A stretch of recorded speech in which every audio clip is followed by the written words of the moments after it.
Shalom Pak Bambang, saya mau izin bertanya, benarkah Yesus hanya seorang rasul? Mohon pencerahannya.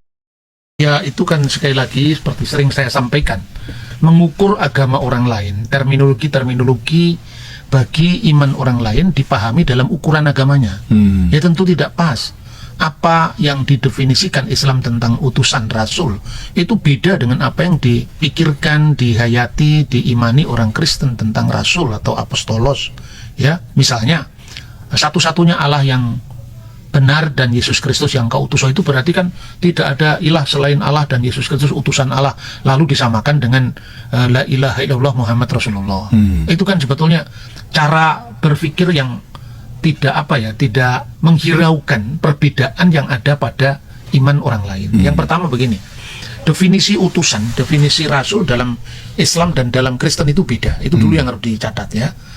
Memang Yesus itu disebut rasul, itu eksplisit, bukan hanya ada di dalam Yohanes pasal 17 ayat 3, tapi di dalam Ibrani pasal 3 ayat 1 itu juga malah dikatakan apostolos. Lihatlah kepada rasul dan imam besar yang kita akui, yaitu Yesus. Jadi Yesus itu rasul, tapi konteksnya Yesus dalam Ibrani pasal 3 ayat 1 ini adalah dia rasul dalam konteks imam besar perjanjian baru.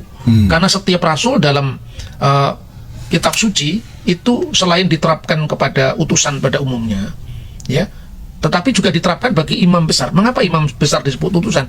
Karena di utusan Tuhan dalam menjalankan penebusan dosa. Imam besar itu kan setiap tahun sekali datang ke ruangan Maha Kudus, lalu mewakili 12 suku Israel, memohonkan pengampunan dosa kepada bangsanya, yaitu umat Israel yang jumlahnya adalah 12. Lah, karena Yesus itu adalah imam besar perjanjian baru, dia juga mewakili 12 suku Israel, tapi itu dipahami secara rohani. Karena gereja itu adalah Israel baru, maka seperti Israel disimbolkan dengan 12 suku, maka murid-murid Yesus jumlahnya juga 12. Nah, Yesuslah imam besar perjanjian baru, dia rasul yang membawa pengampunan dosa bagi setiap umatnya yang pertama-tama 12. Karena 12 suku Israel. Tapi ada dombaku yang dari kandang lain, itu apa? Bangsa-bangsa selain Yahudi. Karena setelah 12 murid, Yesus mengutus 70 murid. 70 murid itu apa? Itu angka simbolis dari 70 bangsa-bangsa keturunan Nuh, keturunan Sem, Ham, dan Yafet yang jumlahnya 70. Maka 70 itu artinya bangsa-bangsa di luar Yahudi. Jadi maknanya beda sama sekali.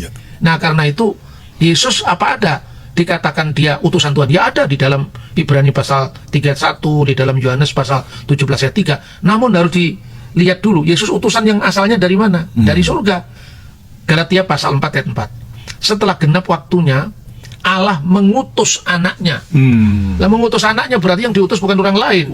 Yang diutus adalah anaknya sendiri. Ya, pribadi Allah, yaitu Sang Firman sendiri. Sang Firman itu yang diutus ke dunia. Jadi Yesus bukan sekedar utusan atau rasul atau nabi seperti yang lain-lain dipahami oleh agama lain. Tapi khusus Yesus ini adalah Allah Sang Firman yang datang ke dunia sebagai sang utusan. Jadi Yesus clear, dia adalah utusan tapi juga sang pengutus. Dia diutus Bapaknya. Misalnya kita bisa melihat ya, Yohanes pasal 17 ayat 3 tadi itu dipahami misalnya dalam konteks bahwa Galatia pasal 4 ayat 4. Allah telah mengutus anaknya yang lahir dari seorang perempuan. Ini sebetulnya nubuat dari Kejadian pasal 3 ayat 15 bahwa akan ada permusuhan antara perempuan ini dan ular, itu simbol iblis.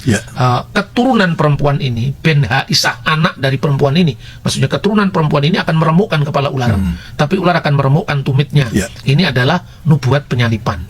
Jadi untuk itulah Yesus diutus oleh Bapa surgawinya, maka lahir dari seorang Gunaikos, seorang perempuan, dan bukan perempuan Palestina, bukan perempuan Arab, bukan perempuan Manado, bukan perempuan Tionghoa, tapi perempuan yang tunduk kepada hukum Taurat. Dan dia tunduk kepada hukum Taurat, itu Israel.